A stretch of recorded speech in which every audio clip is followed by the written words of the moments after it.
Hey there, creepy peeps, and welcome to another installment of Dissecting the Macabre. As it is December and this whole month is going to be full of Christmas horror goodness, I thought we would talk about Gremlins. Really quick, before I get into anything else, I want to say a quick thank you to my creepy patron peeps. Thank you so much for your support of this channel. It means so much to me. If you are interested in knowing what the perks to being a creepy patron peep are, you can head on over to my page. The link will be in the description, as well as a little clickable thing at the end of the video. So really quick, just some info on Gremlins in case you don't know, although I feel like pretty much everyone knows what Gremlins is at this point. But Gremlins is about a boy, Billy, who inadvertently breaks 3 important rules concerning his new pet that his father brought for him. And he unleashes a horde of malevolently mischievous creatures on his small town.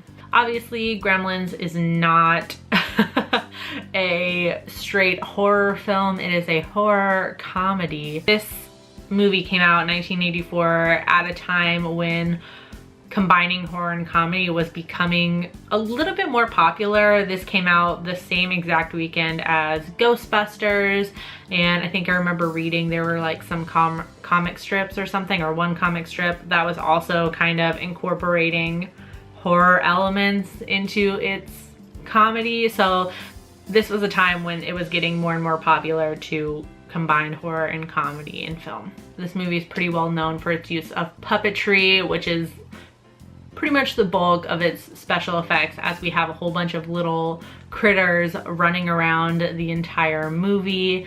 You can read on many an article some funny stories about the little mishaps that have happened in the movie, especially concerning Gizmo.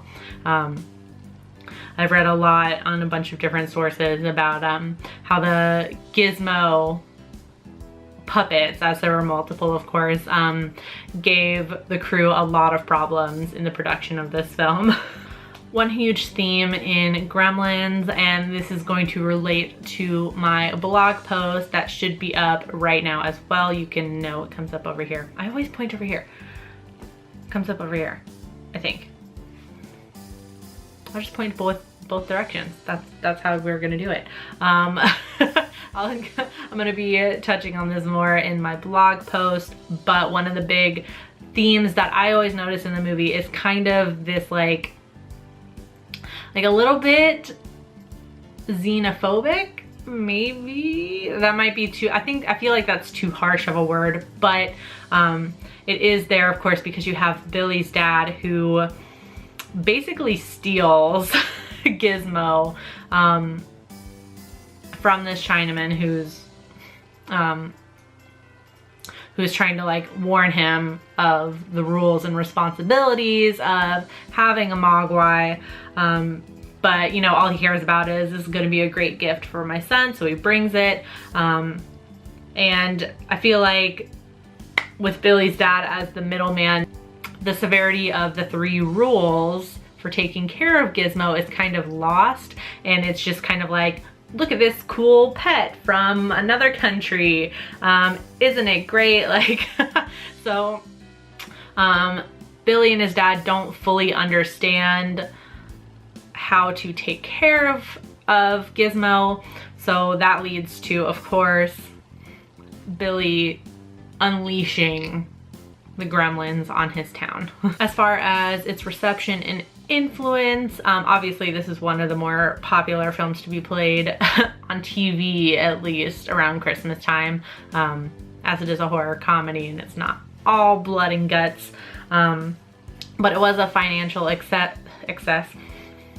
was a financial success at the time, and it met mostly positive reviews. One interesting fact about Gremlins, after its release, Gremlins was one of the few films at the time that influenced the Motion Picture Association of America, MPAA, to create the PG-13 rating. And it was Red Dawn, if I'm not mistaken. That was the first film to be released with the PG-13 rating. But in particular, it was the microwave scene that did it. And I read there were a lot of parents as well that took their children to go see the movie because it was rated PG. But then, you know, it had some of those violent elements in it and a lot of mothers got angry. All right, so that's all I got for you for Gremlins. Trying to keep these Dissecting the Macabres a little bit shorter, so let me know what you think about that. I can always talk more if you want me to. But obviously, I'm sure all of you out there have seen Gremlins, so let me know what you think about it in the comment section down below, and let me know about the first time you saw Gremlins and what you thought and how it influenced maybe your love of horror, if it did. You can find me on pretty much all the social media sites. Those links will be in the description box. You can also find me at nightmaremaven.com. Like I said, a deeper analysis of some of the themes of Gremlins will be up on my blog right now, so you can check that out if you want. You can also find me as a contributing writer at morbidlybeautiful.com. Recently I reviewed Live Evil for Morbidly Beautiful. That should be up later in the week.